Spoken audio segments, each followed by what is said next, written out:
السلام علیکم ورحمۃ اللہ وبرکاتہ نحمدہ ونصلی علی رسولہ الکریم اعوذ باللہ من الشیطان الرجیم بسم اللہ الرحمن الرحیم اللہم صلی علی محمد النبی الامی وعلی آلہ وسلم تسلیما اللہم صلی علی محمد النبی الامی وعلی آلہ وسلم تسلیما۔ حضرات محترم، ہمارے اس سلسلہ درس میں وضو کے متعلق سنتوں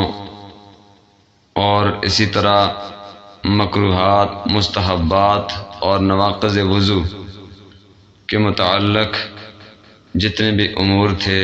انتہائی ضروری اور اہم، ان کو بیان کر دیا گیا۔ گزشتہ ویڈیوز میں ان کی تفصیل موجود ہے،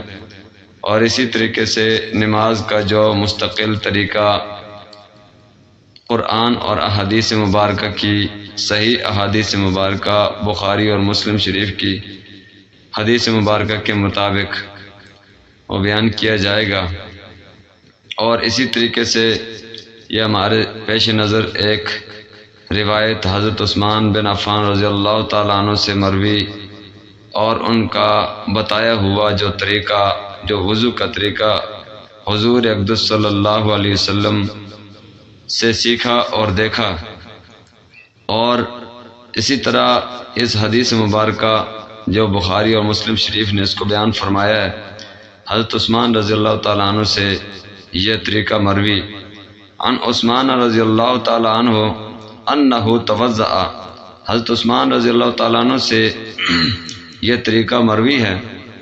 کہ انہ توضأ، کہ حضرت عثمان بن عفان رضی اللہ تعالیٰ عنہ نے وضو شروع فرمایا، فافرغ علی یدیہ ثلاثا، تو انہوں نے اپنے دونوں ہاتھوں پر 3 مرتبہ پانی بہایا، یعنی ہاتھوں کو دھویا اور پاک صاف کر دیا۔ ثم تمضمض، پھر انہوں نے منہ میں پانی ڈالا، منہ میں پانی پھیرا، واستنثر، اور اسی طرح ناک میں پانی ڈالا، ناک کو صاف کیا، ناک کو جھاڑا اور پانی ڈالا اور پانی نکالا۔ ثم غسل وجہہ، پھر اپنے چہرے مبارک کو دھویا، ثلاثا، 3 مرتبہ۔ تو گویا کہ 3 امور پیچھے بیان کیے، مضمضہ اور استنثار، استنشاق، اور اسی طرح تیسرا غسل وجہ یعنی چہرے کا دھونا، یہ 3 بار ان امور کو فرمایا۔ ثم غسل یدہ الیمنی، پھر اپنے دائیں ہاتھ کو دھویا، الی المرفق، کونی سمیت، ثلاثاً، 3 بار۔ ثم غسل یدہ الیسری، پھر اپنے بائیں ہاتھ کو دھویا، الی المرفق، ثلاثاً، کونی سمیت 3 بار۔ ثم مسح برأسہ، پھر اپنے سر کا مسح فرمایا۔ ثم غسل رجلہ الیمنی، پھر اپنا دایاں پاؤں وہ دھویا، یعنی کہ ٹخنے سمیت، ثلاثاً، 3 بار۔ ثم الیسری ثلاثاً، پھر اسی طرح اپنے بائیں پاؤں کو دھویا، ٹخنے سمیت 3 بار۔ ثم قال، پھر فرمایا، رأیت رسول اللہ صلی اللہ علیہ وسلم، میں نے رسول اللہ صلی اللہ علیہ وسلم کو دیکھا، توضأ، انہوں نے وضو فرمایا، نحو وضوئی ھذا، جیسا کہ میرا یہ وضو ہے، جیسا کہ میں نے یہ وضو کیا ہے اسی طرح حضور صلی اللہ علیہ وسلم کو کرتے ہوئے میں نے دیکھا۔ ثم قال، پھر فرمایا، من توضأ وضوئی ھذا، کہ حضور صلی اللہ علیہ وسلم نے ارشاد فرمایا کہ جس نے میرے اس وضو کی طرح وضو فرمایا، وضو کیا، ثم یصلی رکعتین، پھر 2 رکعتیں نماز کی پڑھی، لا یحدث نفسہ فیہما، ان 2 رکعتوں میں دل میں کسی قسم کا اور کوئی خیال، کوئی اور جو ہے وہ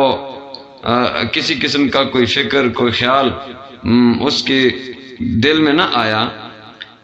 بشائن کسی قسم کا کچھ بھی ذرا برابر بھی کوئی دنیا کے خیالات اور دنیا کے تفکرات اس کے دل میں نہ آئے، یعنی کہ خالص نماز پڑھی، کسی قسم کا کوئی خیال باطل اور دنیا کا خیال اس کے دل میں نہ آیا، تو اس کا فائدہ یہ بیان فرمایا، اس کی جو وہ بہت بڑا جو فائدہ یہ بیان فرمایا وہ یہ غفر لہ ما تقدم من ذنبہ، تو اس کے تمام گزشتہ جتنے بھی سارے گناہ ہوں گے ان کو معاف کر دیا جائے گا، ان کو بخش دیا جائے گا۔ یعنی اس حدیث مبارکہ سے 2 رکعت جو بیان فرمائی ہیں وہ رکعتیں وہ تحیۃ الوضو، یعنی وضو کے شکرانے کے طور پر جو اللہ نے توفیق عطا فرمائی وضو کی طہارت حاصل کرنے کی، اس کے شکرانے میں 2 رکعت جو ہے وہ پڑھی ہیں۔ اور مسجد میں اگر جائے تو تحیۃ المسجد ہوتی ہے، یعنی مسجد میں جانے کے جو شکرانے کے جو 2 رکعتیں ہوتی ہیں وہ ان کو تحیۃ المسجد کہا جاتا ہے۔ ان کا بہت بڑا فائدہ ہے، اور اخلاص نیت سے جب پڑھی جائے تو بہت بڑا فائدہ ہے کہ اللہ تعالیٰ سارے سب کا گناہ معاف فرما دیتے ہیں۔ اس حدیث مبارکہ کو امام بخاری اور امام مسلم رحمہم اللہ انہوں نے بیان فرمایا، گویا کہ یہ روایت متفق علیہ شیخین سے مروی ہے، اور جو الفاظ یہاں پر بیان فرمائے واللفظ للبخاری، اور الفاظ یہ بخاری شریف کی روایت کے لیے گئے ہیں۔ تو اللہ تعالیٰ ہم سب کو اچھے طریقے سے وضو کرنے 3 بار سنت کے مطابق، جو وضو کا مستقل طریقہ ہے، مسنون طریقہ، اس کے مطابق وضو کرنے، اچھے طریقے سے جو ہے وہ وضو کو مکمل اور تام کرنے کے بعد اچھی طرح سے عظیم عبادت نماز اس کو ادا کرنے کی توفیق عطا فرمائے۔ اس ویڈیو کو زیادہ سے زیادہ جو ہے وہ شیئر کریں اور لائک کریں، اچھے کمنٹس کریں، ہمارے یوٹیوب چینل مفتی محمد اظہر کو سبسکرائب کریں، اور اسی طرح ہمارے فیس بک پیج محمد اظہر کے نام سے اس کو ضرور فالو کریں، تاکہ ہر نئی آنے والی مفید ویڈیو اور مفید مسائل پر مشتمل آپ کے سامنے جو ہے وہ مستقل طور پر آ جائیں، اور اس سے اللہ تعالیٰ ہم سب کو فائدہ عطا فرمائے۔ جزاکم اللہ حسن الجزا فی الدارین خیر۔ السلام علیکم ورحمۃ اللہ وبرکاتہ۔